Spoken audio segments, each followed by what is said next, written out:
let's talk about sex. Hey kids, welcome back to my channel. If you're new here, welcome to my channel. I am Amanda. Today, I am going to impart some wisdom on the art of writing a sex scene. Writing sex scenes can be pretty intimidating for someone who's never done it. It does take practice. It takes time for you to get comfortable enough to where you can really let go of your inhibitions and just write. Have no fear, we have all been through it.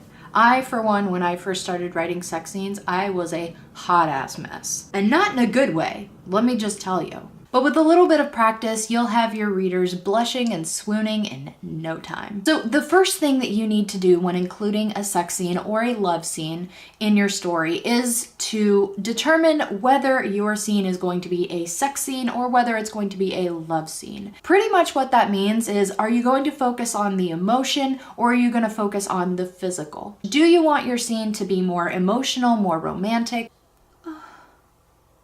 Oh my god, this is so beautiful. Or are you aiming for it to be a little more sexy, hot? Yeah, he put his tongue there. No matter what kind of scene you're writing, whether it be a romantic emotional scene or a hot and sexy one, you should never, ever, but never skimp on the foreplay.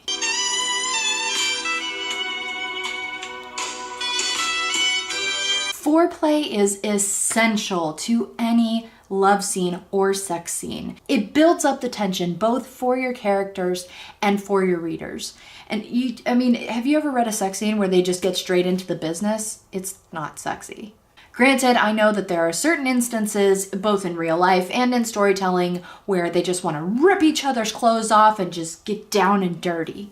But even then, there's a buildup. So maybe the foreplay isn't necessarily doing other things to each other before the main event, but the foreplay would be more like them, fumbling to get their clothes off, tripping over shoes that somebody left on the floor. I hate when people do that. My point is that there is a buildup. They don't just, oh, that was super gross. Even if there's an urgency, there's a buildup.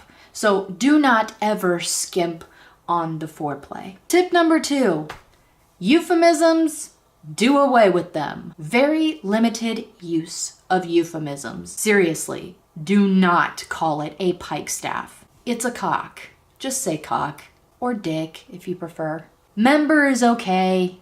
Appendage, organ, sex, even pronouns, him, her, his, himself, herself. For the vagina, I would say sex, center, core. Pussy is an obvious choice. Whatever you do, please do not describe the love pocket or the pink little pearl or the pike staff. I really cannot get over pike staff. I actually did use pike staff in one of my stories a long time ago. It was not well received. Tip number 3, make sure to have a clear picture as to what position they are in.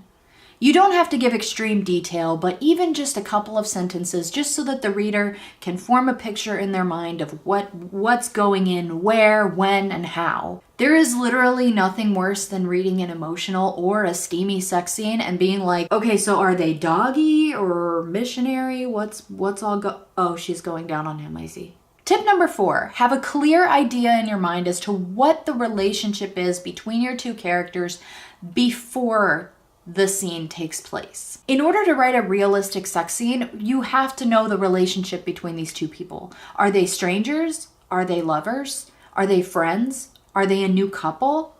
Are they enemies? Knowing their relationship will help you so much in the writing of the love scene or sex scene, again, depending on which one you're going for. And lastly, tip number 5, when in doubt, always use the senses. What is the smell like in the room? What is the taste like, if there is one? What does it sound like? Are there any sounds? Is that maybe the headboard? You know what I mean? Or is there maybe panting? Is it hot? Are they sweating? Is somebody getting a cramp? Using your senses will suck your reader in. It'll make it more real for them. It'll make them feel like they have just gone through the same experience, which any scene, love scene or not, you want that to happen. You want to evoke emotion in your reader. Either you want them to be cheering for your hero, or you want them to feel, sympathy, empathy towards them. In this case, with a sex scene or a love scene, you want them to feel, your readers that is, and your characters, you want them to feel the passion between these two people. You want them to feel the connection. You want them to feel the love if it's that kind of scene. It takes practice. It takes a lot of practice, and it takes getting comfortable with writing about sex. If you're not comfortable writing about sex, then don't write it. You don't have to. You can just allude that, they went into the bedroom and then the door closed and you know what's going on. You know what's going on. I know what's going on. You didn't even have to tell me. And that's all I got for you today, kids. Those are my quick tips, very broad. I have a few more, but just very, very broad tips on how to write a love scene or sex scene. And that can be attributed to any pairing. It could be male-female pairing, male-male pairing, female-female pairing. There are different subsets of rules for each pairing that, not rules, but just, things that you should include or not include. If you enjoyed the content today, please give me a thumbs up and go ahead and hit that subscribe button, ding the little bell so that you get notifications every time I post a new video.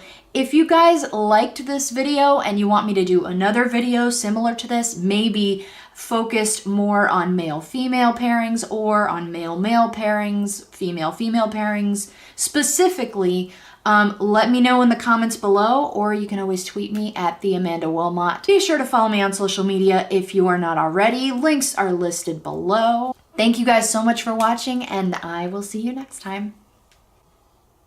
Damn, I didn't even know that position was possible. He put what, where?